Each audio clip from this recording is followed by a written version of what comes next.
부모님들 눈에는 여러분이 진짜 뭐 아무것도 안 하는 것처럼 보일 수도 있고 한량처럼 보이고 맨날 노는 것처럼 보이겠지만 사실 여러분들 누구보다 치열하게 고생하고 있는 거 알아요. 그래서 고민도 많이 하고 있을 거고요. 그래서 오늘 조금 생각을 할 수 있는 그런 시간이 됐으면 좋겠습니다. 한번 질문을 한번 해볼게요. 자신에게 한번 질문을 던져봐요. 내 인생의 최고의 가치는 뭐냐? 뭐 어떤 대학에서 한국학을 강의하시던 교수님이 한국만, 다른 나라 전 세계 다 안 그런데 한국만 최고의 가치는 뭐라고 했냐면요, 물질적인 행복이라는 거예요. 이게 뭐죠? 쉽게 말해 돈이죠, 그죠? 근데 자세히 보면요, 뭐 일본도 마찬가지고 미국도 마찬가지예요. 뭐 친구도 좋고 가족도 중요하고 뭐 내 건강도 중요한 거 알지만은 제일 중요한 건 뭐냐? 결국에는 돈이라는 거죠, 그죠? 돈이 제일 중요해요, 그죠? 여기 계신 그 누구도 돈 없으면 못 살 거예요. 저도 마찬가지고요. 네. 저 돈 안 좋아할 것 같죠?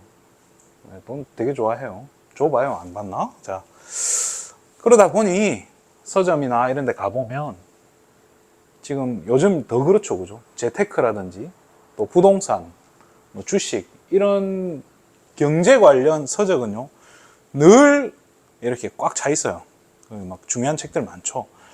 이상한 책들도 많지만 꼭 봐야 되는 책들도 꽤 있어요. 그런 책들이 있고 유튜브도 지금 너무 많죠, 그죠? 뭐 경제 유튜브, 뭐 부익남이라든지 뭐 별 사람들이 다 있어요. 혹시 이 사람 누군지 알까? 모르겠네. 방금 이 책에 보면요, 이 부자 아빠 가난한 아빠라는 책을 쓴 사람이에요. 로버트 기요사키라는 사람인데요.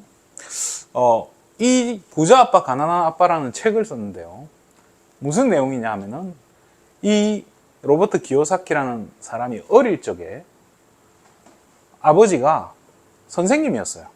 그리고 학교 그 지역에 장학사까지 했을 만큼 꽤 성공한 교육학자였죠, 그죠? 그런데 늘 계산기 두드리고 사는 거예요. 주판을 두드리면서 우리 집은 돈이 없어, 늘 고생하고 그렇게 사는 거예요. 그런데 자기가 두 번째 아빠라고 생각했던 친구의 아버지죠. 이 친구의 아버지는 유태인이었어요. 돈 버는 방법을 기가 막히게 아는 거예요. 그래서 자기는 아버지한테서 공부를 배웠는데 공부를 가지고는 세상을 못 살겠다라는 거예요. 그런데 이 친구 아버지를 따라다니고 친구 아버지한테 배워가지고 어릴 적부터 뭔가 눈을 떠버린 거예요. 그래서 자기가 손 안 대고 진짜 손가락 하나 까딱 안 하고 그 자리에서 몇 억씩 번 얘기들을 이렇게 기록을 해 놓은 거예요. 여러분도 시간 되면 한번 봤으면 좋겠어요. 이 사람이 지론이 뭐냐면요, 이런 책을 썼어요. 왜 A 학생은 C 학생 밑에서 일하게 되는가? 또 그리고 왜 B 학생은 공무원이 되는가? 여러분 이 질문에 여러분 나름의 생각이 있을 거예요. 왜 그런지 나름 이유가 생각이 될 거예요. 자, 어떤 사람은 그 독서실 책상에 그런 글 적혀 있지 않나요? 누군가는 치킨을 시키고 누군가는 치킨을 튀기고 누군가는 치킨을 배달한다, 뭐 이런 비슷한 글이죠, 그죠? 근데 이 사람이 지론이 뭐냐면요, 학교는 왜 우리의 자녀들을 피고용인 노동자가 되도록 훈련을 시키느냐는 거예요. 학교는 그런 적 없는 것 같은데요, 우리 부모님도 그런 적 없는 것 같은데요 라고 생각하지만 사실 18세기 프로이센이라는 나라가 있어요, 그죠? 프랑스에게 졌죠, 그죠? 그 나라가 고용주가 노동자들을 관리하기 위해서 공교육이라는 시스템을 만들었어요. 그러니까 이 시스템이 미국이나 일본 같은 강대국이 봤을 때 기가 막힌 시스템인 거예요. 밑에 노동자들을 관리하고 철저히 주인에게 순종하는 교육을 배우는 거예요. 그 교육을 그때 당시 강대국이었던 일본이 식민지였던 우리나라에게 써먹었겠습니까? 안 써먹겠어요? 말이 이상하네. 자, 분명히 써먹었어요. 그 잔재는 지금도 남아있는 거예요.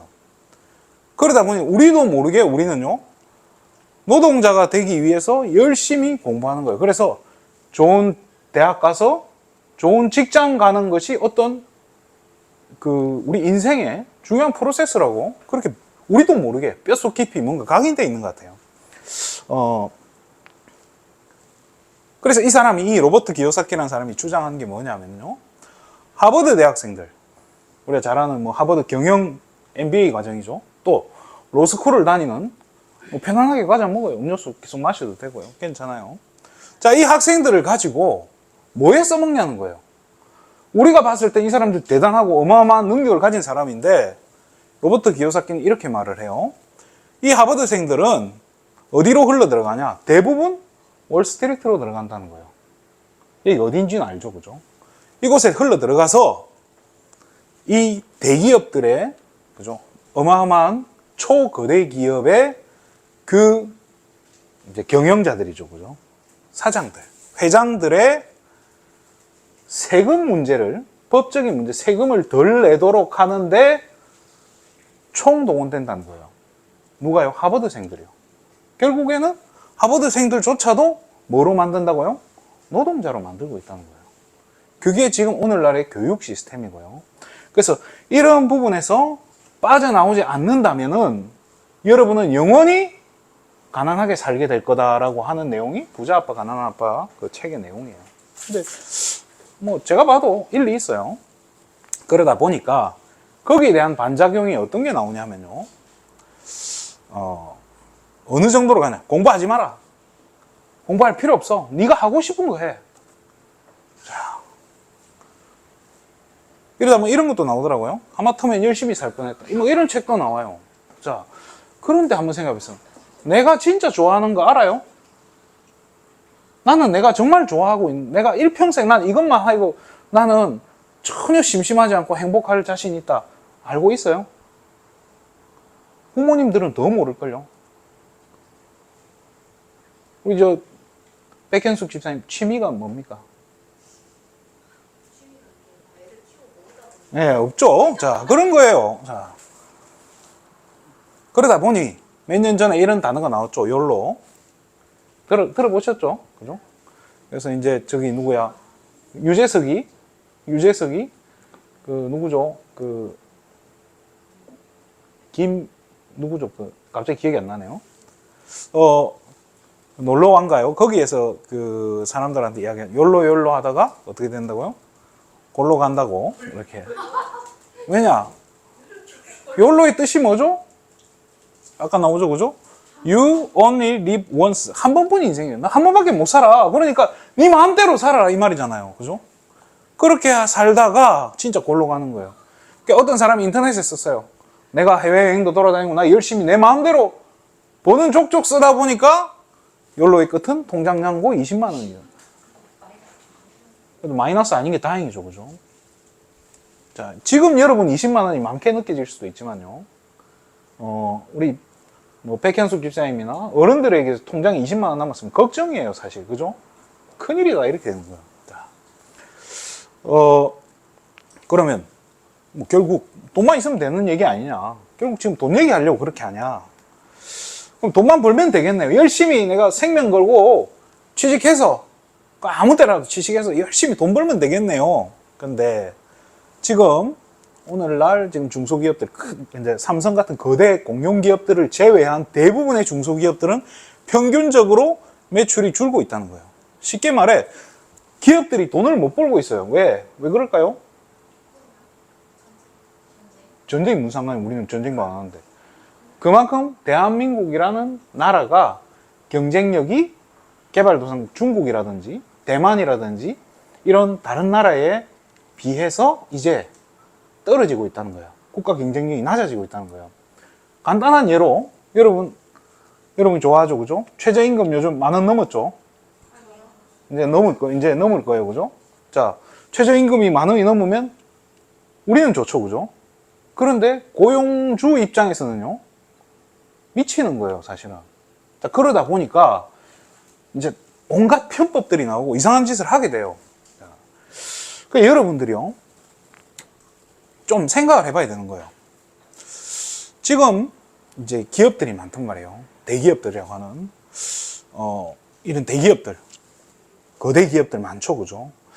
이 기업이 제일 싫어하는 게 뭘까요? 여기 있는 이런 사람들이 제일 싫어하는 게 뭘까요? 제 친구가 사장인 친구가 하나 있어요.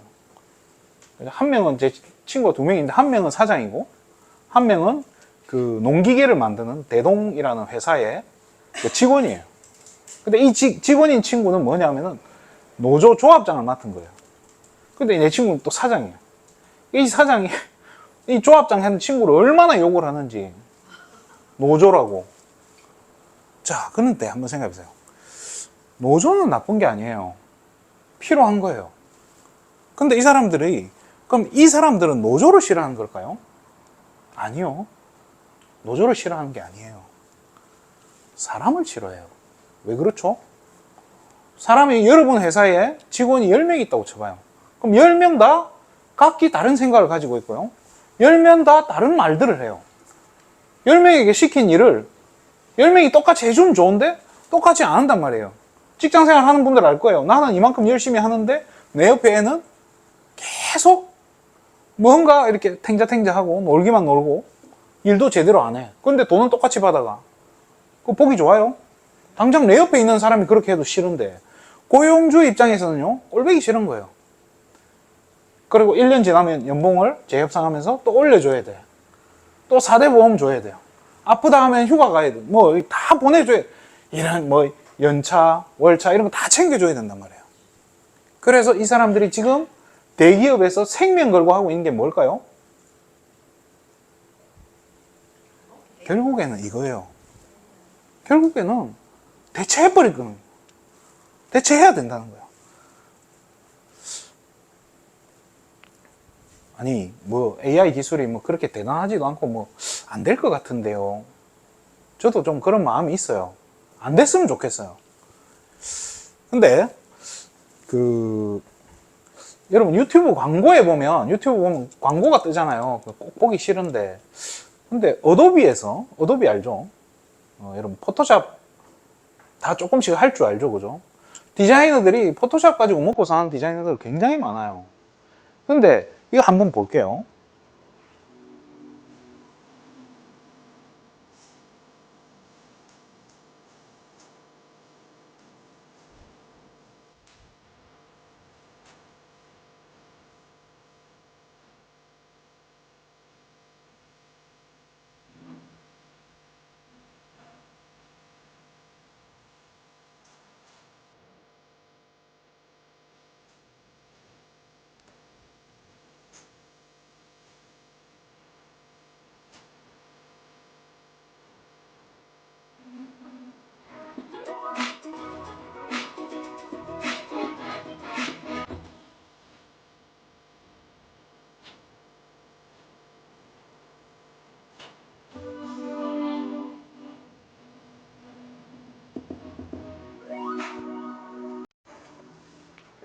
지금 마우스 몇 번 움직이는 것 같아요.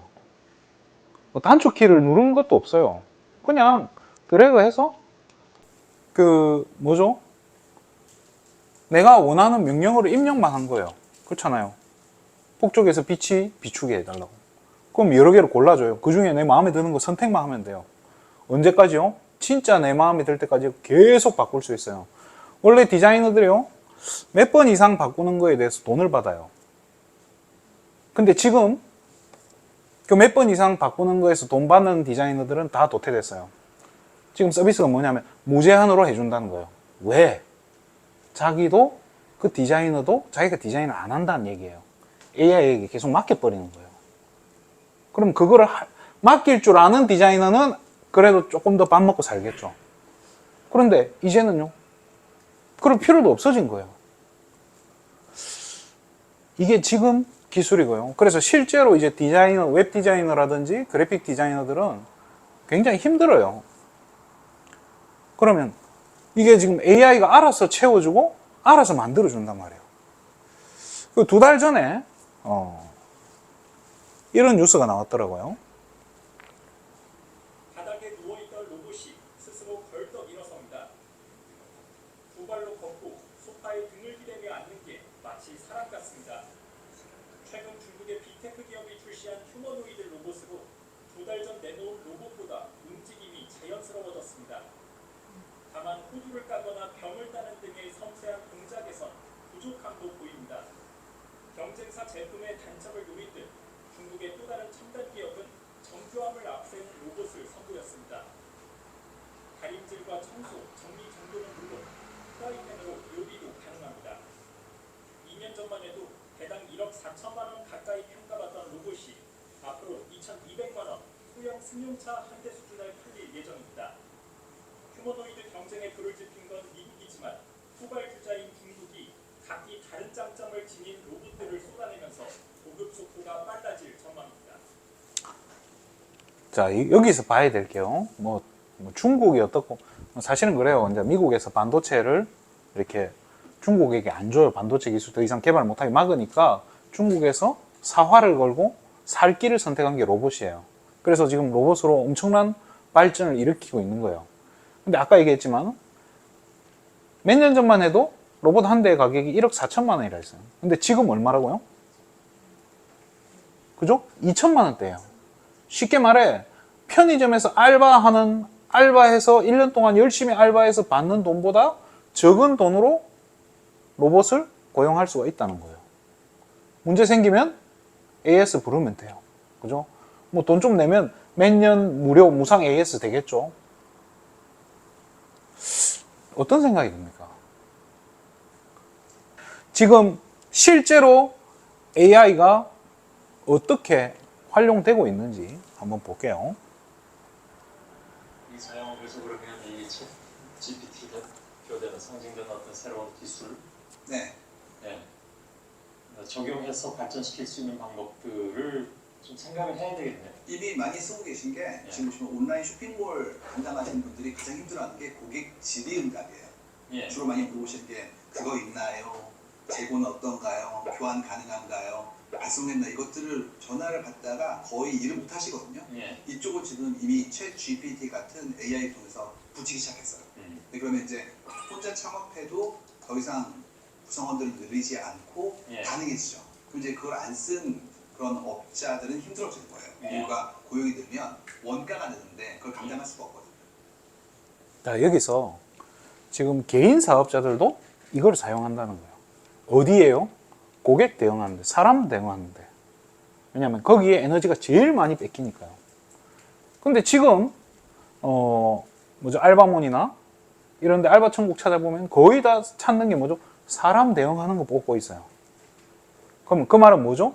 쓰다가 얼마든지 바꿔도 되는 장기 말들을 지금 뽑고 있는 거고요. 아까도 얘기했지만은 소상공인들, 자영업자가 지금 AI를 활용한다는 말은 뭐죠? 알바를 안 뽑겠다는 얘기예요. 이게 뭐 지금 당장에는 그러지 않을 수도 있어요. 또 우리가 챗 GPT가 처음 나왔을 때 이런 말들이 나왔어요. 질문을 잘해야 앞으로 먹고 살 수 있다. 뭐 이런 얘기를 했어요. 근데 한번 생각해 보세요. 인간이 질문하는 것도요, 뻔해요. 여러분들 부모님이랑 같이 살다 보면 엄마가 뭐라고 하는 입만 뻥긋해도 무슨 소리 알아요. AI도 그만큼 학습이 되면요, 내가 엉뚱한 질문을 해도 세상말로 우문현답을 하게 되는 때가 올 거라는 거예요. 그러니까 질문도 못해도, 질문 같은 거 잘 못해도 앞으로는 AI가 모든 것을 보정해서 잘 알아듣고 내가 개떡같이 말해도 찰떡같이 알아들어서 제대로 일을 해줄 거란 말이에요. 그러면 진짜 우리 대기업들은 어떤 사람을 뽑으려고 하냐 한번 볼게요. I've noticed something in my life, which is the people that are really good never worry about things like that. The people that are really good want to work with the best people they can find. Hopefully people that are even better than them. You know? I mean, that's my view of things, is that if you work with people that aren't as good as you, then you become a country of idiots. If you work with people that are better than you, then you really grow. Greatest people are self-managing. They don't need to be managed. If they know once they know what to do, they'll go figure out how to do it. They don't need to be managed at all. What they need is a common vision. We wanted people that were insanely great at what they did. When you get a core group of 10 great people, it becomes self-policing as to who they let into that group. So I consider the most important job of someone like myself is recruiting. And You know what's interesting? You know who the best managers are? They're the great individual contributors who never ever want to be a manager, but decide they have to be a manager because no one else is going to be able to do as good a job as them. 이 얘기가 무슨 얘기냐면요. 앞으로 인재를 뽑을 때 누구를 뽑을 거냐. 쉽게 말해 AI와 로봇을 제대로 컨트롤하고 관리할 수 있는 그 정도의 역량이 없으면 안 뽑겠다는 얘기예요. 그죠? 자, 그럼 쉽게 말해 누구를 뽑냐는 거예요. 인재를 뽑겠다는 거예요. 대단한 능력 가진 사람을 뽑겠다는 거예요. 제가 어릴 적에 지금 삼성 회장이 누구죠? 이재용이죠, 그죠? 그 전에 누구였습니까? 그죠? 이건희 삼성 전 회장이 뭐라고 했냐면요. 천재들을 모아라라고 했어요. 천재들을 모아라고. 왜? 우리나라 사람이 얼마 없기 때문에. 중국은 천재가 1000명 중에 1명이 천재라고 치십시다. 그럼 우리나라 몇 명이겠어요? 천재가. 한 40만, 50만 됩니까? 4만, 5만 되겠죠. 그럼 중국은 1000명 중에 1명이 천재라면 얼마나 되겠어요? 우리나라 인구만 해질 거예요. 그렇잖아요. 경쟁력이 없는 거예요. 그래서 천재를 모으고 인재를 경영해야 된다. 그래서 초격차란 말을 썼어요. 다른 기업이나 다른 회사가 죽어도 못 따라올 만큼 갭을 벌려야 된다. 이게 삼성의 전략이에요. 초격차 전략이에요. 이게 어느 정도까지는 먹혔는데 지금은 이제 슬슬 따라잡혔죠. 그죠? 자, 어쨌든 이 소수의 인재들만 살아남는 시대인데 그러면 우리가 삼성이나 이런 대기업에 들어가면 되겠네요. 저도 그랬으면 좋겠어요. 제가 들어갈 수 있으면 여기 있겠어요. 그죠? 자, 그러면 삼성의 신입 공채 합격자의 스펙, 기본 스펙이 어느 정도냐? 학점이 4.4 이거밖에 안 되죠. 그죠? 토익이 900점 좀 더 되면 돼요. 그리고 출신 학교를 보면요. 83%가 서울에 있는 4년제 대학을 나오면, 그죠? 나오면 돼요. 그죠? 그러면 가능성이 있다는 거예요. 그 중에 몇몇이 뽑힌다는 거겠죠. 그럼 나는 뭐 포기해란 말입니까? 포기하면 편합니까? 하지 말까요? 자, 여기서 종교가 등장해요. 여기서 종교가 나와요. 뜬금없이 여기서 종교가 왜 나오냐? 한번 볼게요. 밑에 선이 보이나요? 이게 이제 기준선이라고 볼게요. 삼성이라는 대기업에서 인재를 뽑을 때 요구하는 스펙이 이만큼이라고 칩시다. 이만큼이라고. 그런데 여기 앉아있는 저와 여러분의 능력이 한 이 정도 된다고 칩시다. 그럼 어떻게 해야 돼요? 이 정도의 갭이 있는데 어떻게 하면 될까요? 공부를 하든지 뭔가 경험을 쌓든지 어떻게 해서든지 스펙을 쌓아야 돼요. 내가 여기 들어가고 싶다면. 그렇죠? 그래서 이만큼 했어요. 내가 정말 생명 걸고 내 최선의 노력을 다해서 최대한의 더 이상은 나 할 수 없다 싶을 정도로 내가 노력을 다해서 여기까지 쌓았어요. 그런데 조금 모자래요. 그죠? 어떻게 해야 돼요? 이러면 어떻게 해야 될까요? 아까 얘기했죠. 여기서 종교가 나온다고요. 종교는요, 사실 이걸 지금 문제를 풀으라고 한 게 아니니까 그냥 쳐다만 봐요. 자, 우리의 부족한 부분들, 안 되는 부분들, 그렇잖아요. 내가 연약한 부분들, 뭔가 모자란 부분들을 채우고, 그죠? 이 목적을 이루는데 그게 종교의 목표예요. 종교라는 것은 내 힘을 넘어선 그 그죠? 어떤 신이라든지 어떤 것의 능력을 가지고 내 목표를 이루기 위한 거예요. 그러니까 아까 그 부족한 부분을 채우기 위한 게 종교의 목적이란 거예요. 그러면 교회는 뭔데요? 기독교는 뭡니까? 교회랑 하니까 좀 이상하네요. 기독교는 그럼 뭐가 다른데요? 자, 아까도 얘기했지만 우리 이만큼 부족하단 말이에요.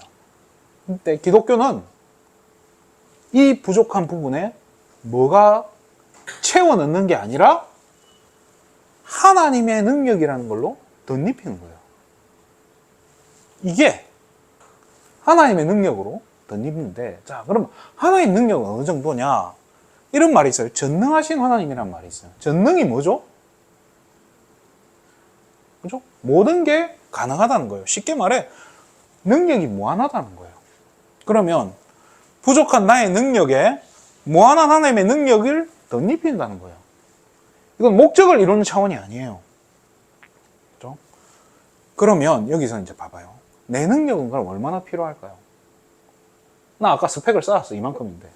스펙이 없는 요거밖에 안 돼도 아무 상관이 없는 거예요. 여러분 신앙생활 열심히 하고 있는 여러분들 부모님을 보면 가끔 너무 바보 같아 보일 때도 있고 너무 부족해 보일 때도 있을 거예요. 이상해 보이고 이해 안 될 만큼 한심해 보일 때도 있을 거예요. 그런데요, 사실은요, 여러분이 부모님을 봤을 때는 부모님이 요거밖에 안 되는 능력이 보이니까 답답하지만 사실은 부모님이 요걸 갖고 사는 게 아니라 이걸 갖고 살고 있는 거예요. 그게 우리 눈에 안 보이니까 좀 답답해 보이는 거예요. 근데 여러분이 이 능력을 맛을 보면요, 완전히 다른 거예요. 완전히 다른 세계라니까요. 자, 그래서 이렇게 해서 뭐 하자는 거예요? 삼성이 취직하자는 겁니까? 아니죠, 그죠? 정상적인 사회 구성원이 돼야 된다는 거예요. 세상을 살아가야 될 거 아니에요. 그러니까 그걸 넘어서서 그 누구도 대체할 수 없는, 아무리 뛰어난 뭐 AI 이런 차원을 넘어서서 내가 없으면 안 되는 그런 사회의 구성원으로 준비된다는 거예요. 그게 어디에 나와 있냐? 아까 우리 집사님 나눠준 그 성경책에 사실은 나와 있다는 거예요. 찾아보자는 게 아니에요. 교회의 목적은 이 부분을 전달해 주는 거예요. 여러분 세상 나가면요, 사실은 이거예요. 그냥 무한 경쟁이에요. 무한 경쟁. 여러분 던져진다니까요. 지금 던져져 있고요. 누구보다 조금 더 빨라야 어쨌든 되는데 빠르다고 또 되는 것도 아니에요. 이게 뭐예요? 요즘 사회를 뭐 미끄럼틀 사회라 하더라고요. 한 번 미끄러지면 그냥 나락이에요. 잘못 미끄러지면 끝장이에요. 재기불능이라니까요. 뭐 대기업 사장이라 해도요, 뭐 잘못돼가지고 내리막 끌으면요, 노숙자 되고 빚더미 되는 거 사실 일도 아니잖아요. 지금 그런 시대라는 거예요. 그런데 이런 시대에 진짜 하나님의 자녀들은요, 이걸 체험하는 거예요. 도저히 불가능할 것 같은데 하나님이 길을 열어가는 걸 체험하는 거예요. 내 능력으로는 절대 불가능한데, 내 힘으로는 도저히 될 수가 없는데 하나님이 문을 열어가는 걸 체험하는 거예요. 그래서 하나님을 만나는 거예요. 그게 지금 제일 중요한 거예요. 그래서 그럼 하나님 만나면 되겠네요. 어떻게 하나님을 만나죠? 그 하나님 만나는 길이 바로 뭐예요? 예수 그리스도라는 거예요.